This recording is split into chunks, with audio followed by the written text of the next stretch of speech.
Hi. രാവിലെ എന്നെ പരിപാടി എന്ന് ചോദിച്ചാൽ രാവിലെ കുറച്ച് നേരം ചായയൊക്കെ കുടിച്ചു. ആദ്യത്തെ ചായ അല്ല കേട്ടോ, രണ്ടാമത്തെ ചായയാണ്.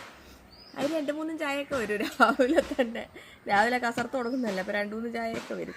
അന്നേരം ഞാൻ ഇന്നലെ നമ്മുടെ അവലോസ് പൊടി ഉണ്ടല്ലോ, രാവിലെ ഒരു ഇച്ചിരി പെട്ടെന്ന് പിന്നെ ഹോസ്റ്റലേഴ്സിന് പ്രത്യേകിച്ച് രാവിലെ ലേശം പഞ്ചസാരയോ എന്തെങ്കിലും വേണമെങ്കിൽ ഇടാം, എന്നിട്ട് വേഗം കഴിച്ചിട്ട് ഏതെങ്കിലും പോകാമല്ലോ. അപ്പോൾ അവലോസ് പൊടി ആയതുകൊണ്ട് അവിടെ കിടന്നോളൂ. അപ്പം ഞാൻ അതിൻ്റെ കൂട്ടത്തിൽ 2 അവലോസ് ഉണ്ട ഉണ്ടാക്കി നോക്കിയായിരുന്നു. അപ്പോൾ ഞാൻ വിചാരിച്ചു രാവിലെ ഏതായാലും ചായ കുടിക്കുമല്ലേ, എന്നാൽ പിന്നെ ഒരു അവലോസ് ഉണ്ട തിന്നിച്ചിട്ട് അവലോസ് പൊടിയോ ഒക്കെ തിന്നേച്ചൊക്കെ പോവുകയാണെങ്കിൽ എന്താ പറയുക, പണി കഴിഞ്ഞ് നടക്കും കുറേ നേരം. എനിക്ക് ഈ പഴയ സാധനങ്ങളൊക്കെ തന്നെയാണ് ഇഷ്ടം. പിന്നെ ഇങ്ങനെ ഇരിക്കുമ്പോൾ കുറച്ച് നേരം ഇപ്പം ഇന്നലെയൊക്കെ ഇട്ട വീഡിയോയിൻ്റെ ബാക്കി എന്നൊക്കെ ഉള്ളതെന്നും എന്നൊക്കെ എല്ലാവരും ഇട്ടേന്ന് നോക്കി കമൻ്റൊക്കെ നോക്കി ചിരിക്കലൊക്കെ കേട്ടോ എൻ്റെ പരിപാടി. എന്തെങ്കിലുമൊക്കെ വെടലത്തരമായിരിക്കുമല്ലോ വിളിച്ചു പറഞ്ഞ് വെച്ചേക്കുന്നത്. അപ്പം അതിൻ്റെ ബാക്കി ആൾക്കാരെന്താ പറഞ്ഞേക്കുന്നത് ഇങ്ങനെ നോക്കും. അത് ചിലത് നല്ല രസമല്ലേ, കമൻറ്റ് വായിക്കാൻ നല്ല രസമാണ്.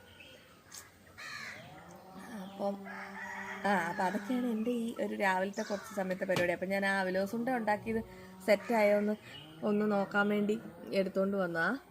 പിന്നെ അവലോസ് പൊടി ഓൾറെഡി നമ്മൾ കുറേ നാളായിട്ട് ചെയ്യുന്നതാണ്. അവലോസ് പൊടി ഒത്തിരിയും പേര് കൊണ്ടുപോകുന്നതാണ്. ഇപ്പോൾ ഹോസ്റ്റലിലുള്ള പിള്ളേർക്കും പിന്നെ രാവിലെ എന്തെങ്കിലും ഒന്ന് കഴിച്ചിട്ട് പോകാനൊക്കെ പെട്ടെന്നേ ചായയുടെ കൂട്ടത്തിൽ മറ്റേ ബേക്കറി വേണമെന്ന് നിർബന്ധമുള്ളവർക്ക്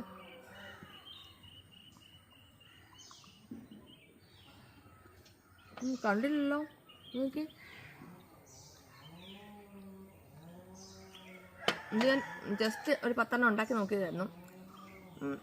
അവലോസിൻ്റെ ഒക്കെ അമ്മച്ചിയൊക്കെ കല്യാണത്തിന് പാപ്പന്മാരുടെ ഒക്കെ കല്യാണത്തിനൊക്കെ തലേദിവസമല്ല കുറച്ച് ഒരാഴ്ച മുന്നേയൊക്കെയാണെന്ന് തോന്നുന്നു, ഇവരൊക്കെ ഇങ്ങനെ ഉണ്ടെല്ലാം പിടിച്ച് തരിവട്ടെല്ലാം ഉണ്ടാക്കി കുഴലപ്പമൊക്കെ ഉണ്ടാക്കി ഇങ്ങനെ കുടങ്ങളിൽ കൂടെ നടക്കുക. അന്ന് നമുക്ക് തിന്നൽ മാത്രമല്ലേ ഉള്ളൂ പണി, തിരക്കൊന്നുമില്ല.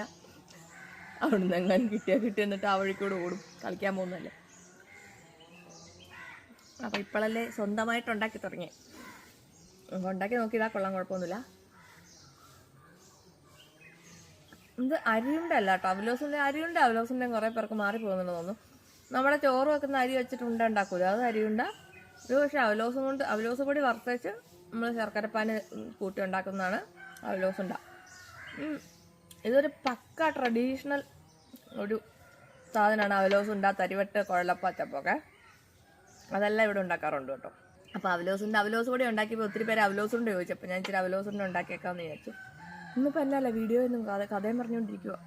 അപ്പം ഞാൻ ഓർത്തു അവലോസ് ഉണ്ട ഉണ്ടാക്കിയപ്പം എനിക്ക് ഈ സാധനങ്ങൾ ഉണ്ടാക്കി സക്സസ് ആകുമ്പോൾ ഭയങ്കര സന്തോഷമാണ്. അവലോസ് ഉണ്ട തിന്നേറ്റേച്ച് എന്നെ കൊണ്ട് ഇനി അവലോസ് പൊടി തിന്നാൻ പറ്റുമെന്നുണ്ടോ, ഞാൻ കാണാത്തവർ കണ്ടോട്ടെ എന്ന് വിചാരിച്ചാട്ടോ.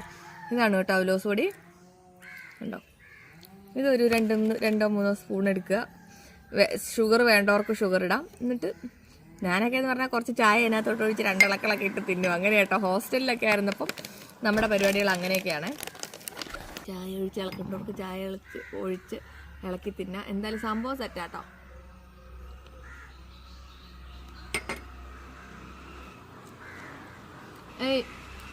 ഞാനെന്നാ ഇങ്ങനത്തെ പഴയ സാധനങ്ങൾ കൂടുതലുണ്ടാക്കുന്നതെന്ന് വെച്ചാൽ ഈ ബിസ്ക്കറ്റ് പോലത്തെ സാധനങ്ങൾ അധികം കൊടുക്കണ്ടല്ലോ എന്ന് ഓർത്താണ് ഇങ്ങനത്തെ സാധനങ്ങൾ ഉണ്ടാക്കി വെക്കണേ. ഈ കുഴലപ്പം അച്ചപ്പമൊക്കെ ഉണ്ടാക്കി എന്നാ പ്രശ്നം എന്ന് പറയുമോ, ഉണ്ടാക്കുന്നത് മാത്രമേ കാണുള്ളൂ. ഉണ്ടാക്കി ഒരു സൈഡിൽ തീരുന്നതിന് മുന്നേ അത് തിന്നൊരു സൈഡിൽ കൂടെ തീരും. എല്ലാ വീട്ടിലും ആ പ്രശ്നമുണ്ടോ തരത്തില്ല, ഇവിടെ ആ പ്രശ്നമുണ്ട് കേട്ടോ. അപ്പം നമുക്ക് പോയിട്ട് അടുത്ത പരിപാടി നോക്കാം. അപ്പം ഞാൻ വീഡിയോ ഇടാം. അപ്പോൾ അവലോസ് പൊടി റെഡി ആയിട്ടുണ്ട്. അവലോസ് ഉണ്ട ഒരു 5-6 ദിവസം കൊണ്ട് റെഡിയാവുന്നതായിരിക്കും. ഉണ്ടാക്കിയിട്ട് വലിയ കുഴപ്പമൊന്നുമില്ല, സെറ്റായിട്ടുണ്ട്. അപ്പോൾ അവലോസ് പൊടി വേണ്ടവർ വാട്സപ്പ് ചെയ്തോ കേട്ടോ. ബൈ.